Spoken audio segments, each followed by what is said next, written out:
right stone. From the shores of Lake Pukaki to the country's first capital, from lumpy dumpy rocks near Akaroa and beyond.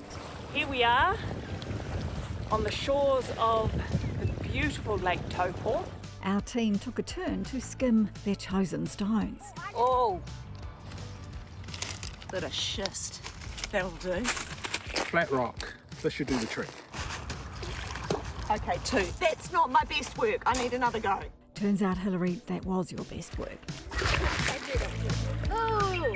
Rachel made it a family day out. Erin waded into the water and Daniel went for the run-up. Richie, is this regulation? It has to be within 3 inches. I had an unfair advantage.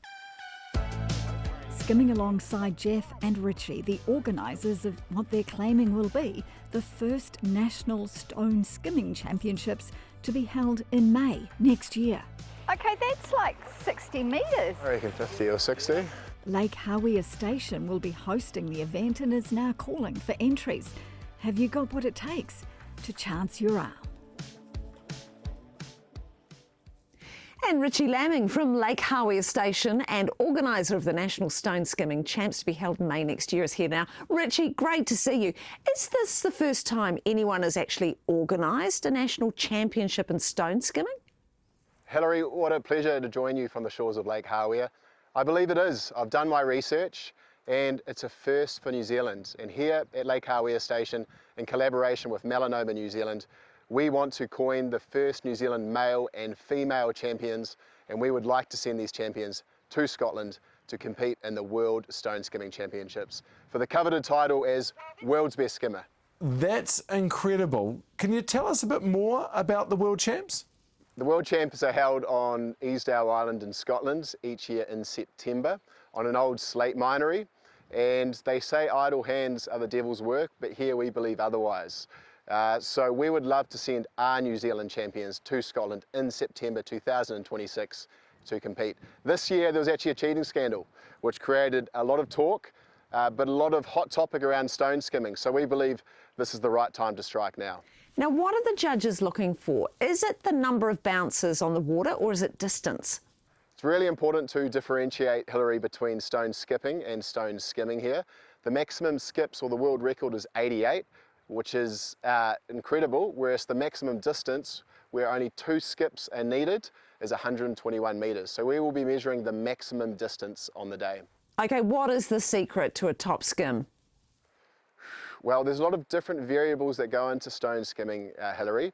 You can have the stone. I actually collected one a little bit earlier in my back pocket. So you'd believe that it would have to be completely circular, but in fact you want a bit more torque on the throw. So I've got my finger extended here to get maximum leverage, but you also have to think about the velocity of the arm and the angle of release. So there's a whole lot of variables that go into it, but we have a tight, what we call task force skim here, who will be ensuring that rules are strictly adhered to. So on the day there is no cheating. We've heard that Lake Hawea is stacked with perfect skimming stones. Can we have another look at your one, Richie? So this stone here, well, we want to consider we want to consider the trifecta of stone skimming, which is stone, which is the body of water, and it's also the human, the thrower. So here I've got a stone that's not perfectly circular, but it actually gives me leverage to throw.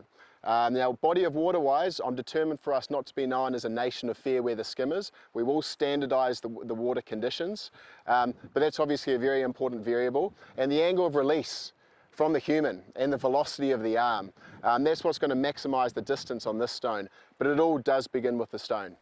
And how do people enter next year's event? Really important question here, Hilary. It's a real call to arms, especially from Melanoma New Zealand's point of view. We would like you to register, and so if you can go to Lake Hawea Station or Melanoma's Instagram pages, so at Lake Hawea Station Living, at Melanoma New Zealand. On Tuesday, that is tomorrow, at 5 p.m, registrations will be open. Whether you would like to be a participant, a spectator, or a supporter of the event in any way possible, this is a call to skimming arms. Register your interest. The following week, we will release tickets. There is only 100 tickets, and you have to register to receive the ticketing link. Thank you so much, Richie. Sounds like it's going to be fantastic. Hilary and Jeremy from the shores of Lake Hawea, it's been an absolute pleasure, and who knows, maybe one day we'll see you down here too.